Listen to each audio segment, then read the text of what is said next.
삼성전자 위기론이 거세게 불고 있습니다. 지난달 반도체 수출이 역대 최대치를 기록하면서 반도체 겨울론에 대한 우려를 불식시켰지만 삼성전자를 둘러싼 위기감은 사그러들지 않고 있습니다. 특히 투자은행 모건 스탠리에 이어 맥쿼리까지 반도체 업황 둔화를 이유로 삼성전자 목표 주가를 크게 낮추면서 위기론은 이제 충격과 실망으로 번져가고 있습니다. 산업부 정재용 기자 나왔습니다. 정 기자, 지난주 마이크론이 예상 밖의 좋은 실적을 내면서 반도체 업황 기대감이 조금 나아지는 것 아닌가 이런 분위기였는데 좀 상황이 바뀐 겁니까?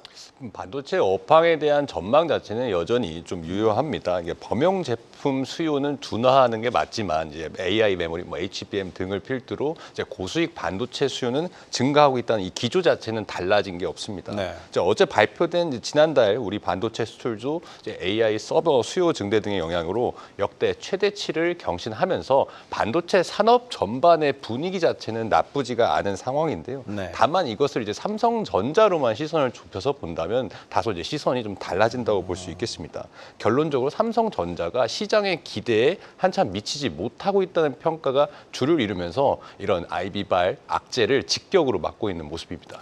네, 이 대목에서 고대역폭 메모리 HBM 얘기 안 할 수가 없습니다. 이 신제품 양산 발표가 늦어지고 있는 것도 이 삼성전자 위기론의 핵심적인 이유 중 하나 아니겠습니까? 그렇습니다. 이제 삼성전자가 2분기 실적 발표 컨퍼런스 콜을 통해서 이제 HBM3 이 8단 제품을 3분기에 양산하고 4분기에는 12단 제품도 공급을 하겠다고 발표를 했었는데 네. 그 약속이 좀 지켜지지 못하고 있는 모습입니다. 외신이나 시장 조사 기관들에서는 이미 삼성전자가 엔비디아 HBM3 8단 제품을 공급하고 있다는 소식도 있습니다만 삼성전자가 공식적으로 엔비디아 승인을 놨다고 발표한 적이 없습니다. 네. 이런 가운데 이제 지난달 범용 메모리 반도체 고정 거래 가격도 지금 보시는 것처럼 좀 대폭 가격이 하락했습니다.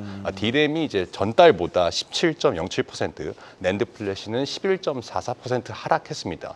D램 가격이 8월에도 전달 대비 2%대 떨어졌었는데 두 자릿수가 하락한 거는 이제 지난해 4월 이후 약 17개월 만이라고 볼 수 있습니다. DDR5나 기업 데이터 센터용 ESSD 등 고사양 메모리 수요가 여전하지만 전체 반도체 업황에 대한 불확실성이 존재하는 상황에서 HBM이라는 고수익 사업을 놓칠 거라는 우려가 지속 반영되고 있다고 볼 수 있습니다. 네. 그래서 시장에서는 삼성전자의 연내 엔비디아 HBM 승인이 어려울 거라는 견해도 조심스럽게 좀 나오고 있는데 이대로라면 주요 메모리 반도체인 D램 1위 타이틀도 뺏길 거라는 게 이제 맥쿼리의 전망이었습니다. 실제 맥쿼리는 내후년 삼성전자의 HBM 매출이 SK하이닉스의 43%에 불과할 것이라고 우려를 나타내기도 했습니다. 네. 이 삼성전자의 반도체 사업 경쟁력에 대한 우려가 나오는 상황에서 이 해외 인력 감축 얘기도 계속 나오고 있습니다. 이 나오는 뉴스들만 보면 진짜 이 전방위적인 좀 위기 같아 보입니다. 그렇습니다. 삼성전자의 위기 때문에 더더욱 이런 뉴스가 좀 체감이 되고 있다라고 볼 수가 있는데요. 동남아와 호주 그리고 뉴질랜드에서 약 10% 인력 감축을 진행하고 있다고 이제 블룸버그 통신이 보도를 했는데 지난달에 로이터 역시 삼성전자가 글로벌 전체 자회사의 인력 구조 조정에 나섰다고 이제 보도를 한 바가 있습니다. 그래서 확인을 좀 해보니까 이제 해당 지역에서 수천 명의 인력이 감축되는 것은 아니고 전체 규모의 수천 명 정도의 이제 감축의 일환으로서 동남아에서만 한 수백 명 단위의 인력 조정이 이루어지고 있는 것으로 좀 파악이 됩니다. 네. 그래서 전체 글로벌 인력 조정 규모는 한 수천 명 단위가 될 것으로 보고 있는데 삼성전자는 이에 대해서 좀 일상적인 인력 조정 활동의 일환이라고 밝혔습니다. 하지만 이제 최근의 상황에서 삼성전자의 위기감을 더 고조시키는 소식으로 받아들일 수가 있습니다.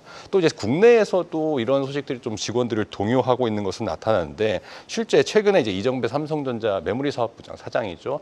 직원들과 소통하는 타운홀 미팅 자리에서 주위에 나가려는 인력들을 지켜달라면서 좀 다독이는 이런 말을 한 것으로 좀 전해지거든요. 그러니까 예상보다 좀 저조한 반도체 실적 때문에 이에 따라서 이제 처우 개선, 그러니까 성과급을 많이 줄 수 없게 되니까 삼성전자 직원들이 경쟁사로 이탈하려는 움직임이 좀 나타난다. 이런 측면에서 삼성전자 안팎으로 좀 위기감이 고조되고 있다라고 볼 수 있겠습니다.